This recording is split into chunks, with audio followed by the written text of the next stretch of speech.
Welcome back to Bull Sessions, a new show coming out here on KFEQ. I'm Randy Baker. And I'm Brad Law. Brad's our agronomist at Willcross Seed.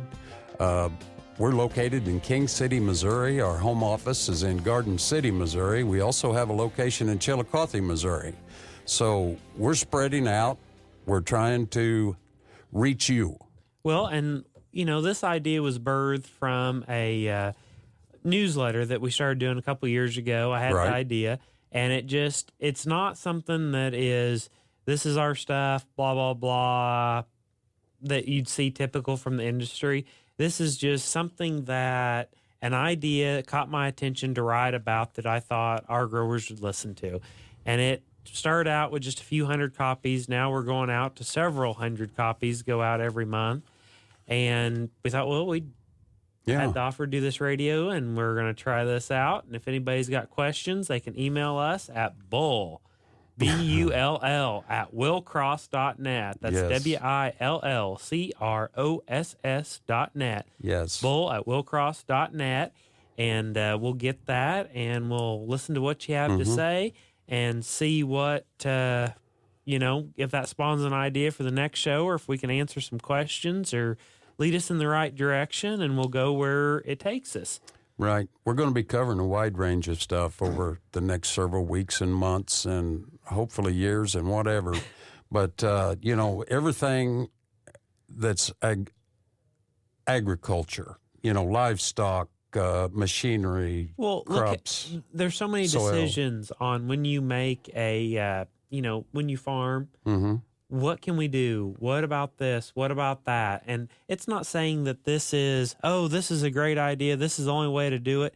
No, like we're talking about combines today and getting ready for harvest. Right. The book has, the combine book has settings in it for corn, soybeans, wheat, milo, whatever.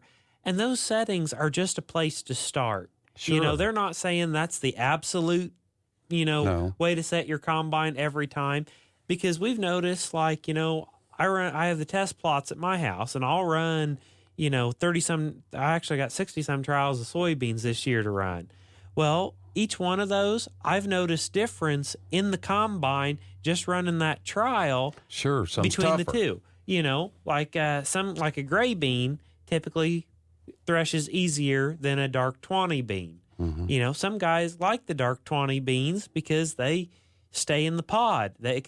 Harvest can drag on, and they stay in. So everybody's got their preference. We just want to understand, this is a good or bad. This is the pluses and minuses about this variety. This is pluses about that. And, everything's got its pluses and minuses. Exactly. I mean, I've got weaknesses. Randy's got weaknesses. Yeah. And we all got things we're a little bit better at, Sure. So. Sure. And like with corn, nowadays these hybrids are bred up so specialized, and, there used to be a day we'd plant one number for the whole farm, no matter how big it was. Now we've got people that are putting 2 and 3 different hybrids in the same field, depending on wet, dry, hill, holler, whatever it is, tough. And we're trying, and like Brad does out at the test plots, is researching these soybeans, some that's not as bushy as others. Some he's been talking about we'll recommend to a 15-inch row. Wonderful yielders, but I don't like it in a 30-inch row. Right. It just seems in the plot on 30s it's too upright. That it's great and it'll yield fine, but like Randy said, that canopy, well, that lets sunlight get down to the soil, and then weeds start emerging, and then you've got a longer battle against weeds in 30-inch rows with that bean. Exactly. When I can say, well, this other variety, it's a bushier bean, and if you're planting 30s, I'd be more inclined to plant that one. Right. Well, that's something we can share, and just and we want to continue doing that to fine-tune everything we have and everything we have to offer. I want to express this for just a moment. At Willcross Seed, this is more than just selling seed. We're trying to serve a purpose. We're trying to serve our farmers and our communities. We got a bigger picture here. We're trying to look into helping you in any way we can. When we're helping each other, everybody wins. The one-way street deals, those are becoming a thing of the past. We got to work together to get through this thing. So that's what we're trying to do. And Brad is doing a wonderful job out there at our test plots and research and keeping. He's there every single day. They're at his home, like they're you at said. my house. The combine's in the front yard by the house most of the time. You know, it's. And the disc too. We had to seed down that yard, and we had to use 21-foot disc. But all good. And we had to pasture the yard too. But before I was doing plots, I was grazing off a cover crop, and that extension cord would only reach to the edge of the front porch, and then that lead wire would only so you had cows 2 foot off the front porch, and it was okay. It worked out. I actually hired this guy.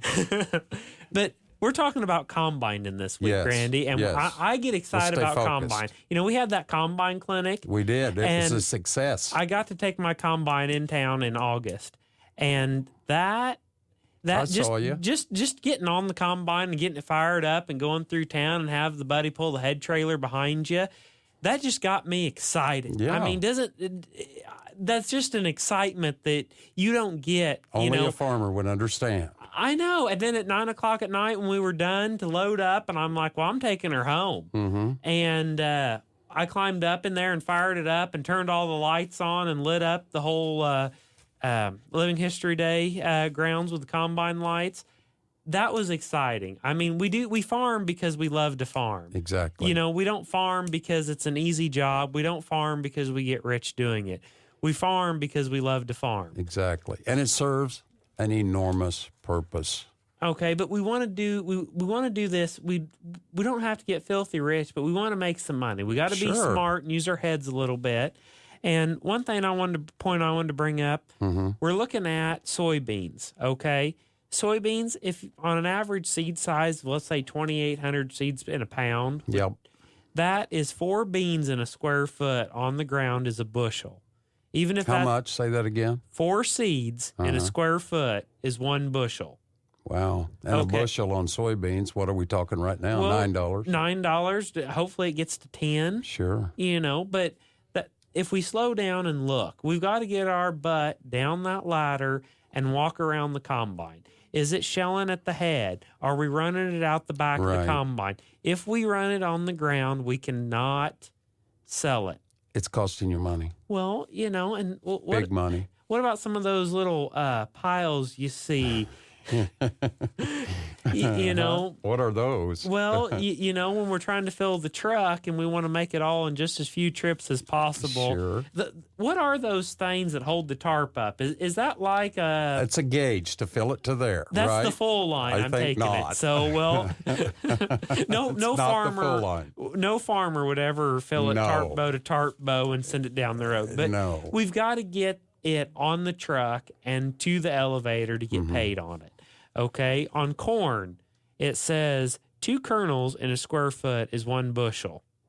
2 kernels in a square foot is 1 bushel. Okay. Corn's cheap. It's only $2 and some change. We was talking about bankers a while ago. Tell him that. We need that. Some people when they balance their checkbook, it's down to the penny. Yeah. Well, we're looking at the pennies. Sure. Well, we're looking at those kernels of corn that are amounting to it. Because you think, well, it's only 1 foot. Well, it's 43,560 square feet in an acre. Yep. Okay, so all those add up, and all those little pennies out there on the ground, it makes, if you've got 100 acres, just even a small guy with 100 acres, well, if it's 1 bushel, well, that's $900 worth of soybeans at $9 beans. Well, $900, you can go to Walmart several times. Yeah, that works. I mean, or you can go to Orscheln several times. I don't know. Now you're going to have to name everybody out every here store, in the ag deal. Well, I'm trying to think all the places I shop at, and that's okay. Oh. Anyway, if somebody has a comment, who do they email us? Well, they'll email us at bull@willcross.net. Yep. And you can also call the offices, too. You can call our offices at King City. Our phone number is 660-535-4444. and one of us are around, or we may be hiding out, and the girls will take a message for us. And we we'll had to get that you. number so only Brad can remember it. Yes. I got a feeling here that you're going to hear from a Tractor Supply Company here. Oh, yeah. We better do something about that. But, we talked about, getting the grain to town. Another thing Big deal. Okay, your auger going to the bin. We've had some that the augers wore out and it destroys the grain. Guy does a beautiful job combinding, but they use Grandpa's auger to put Grandpa's beans in the bin, and it destroys the beans going in, and it destroys them going out, so then splits and stuff are high. Well, we want quality, and sometimes that old auger, if we just took it off for scrap and got a little bit better one, then we wouldn't be destroying our grain. So that's another thing. And what are those little round things on top of the bin, Randy, that, go over the hole? Oh, I think they call those lids. Lids? Can you leave those open all year? No, that's not a good idea. They should be shut. We should shut those too. That happens a lot. In fact, we had a guy in Iowa that kind of forgot to shut that, and it cost him an enormous amount of money because they was beans that was coming back to us. I had to reject it all. It was full of water and mold, and it's not a good thing for anyone. Well, we just want people to have success, you Yes. know? And, success is everything. That's why we do it. We got many reasons we farm, but we want to help you here at Bull Sessions. And like I said, help us help you. Tell us what's on your mind. Tell us what you need. And another little brief thing comes from Leviticus 26:5. Your threshing shall last till the time of vintage, and the vintage shall last till the time of sowing.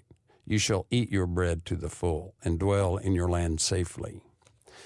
We do thank you for tuning in to Bull Sessions. We'll be back again next week from 9 to 10 a.m. Saturday morning. Brad, myself, we appreciate everybody taking time out of their schedule to listen to us. We thank you for listening. We thank KFEQ for taking a chance on this. We want to make everybody happy. We want to make it work. We want to help you. Anything else we can do, just give us a call or email. Thanks for joining us for Bull Sessions, brought to you by Willcross Seed. Randy and Brad will be back next Saturday morning, tackling more topics from farming to livestock, soil to seed, farm equipment to rural life. So be sure to join us next Saturday morning, same time for Bull Sessions, right here on 680 KFEQ.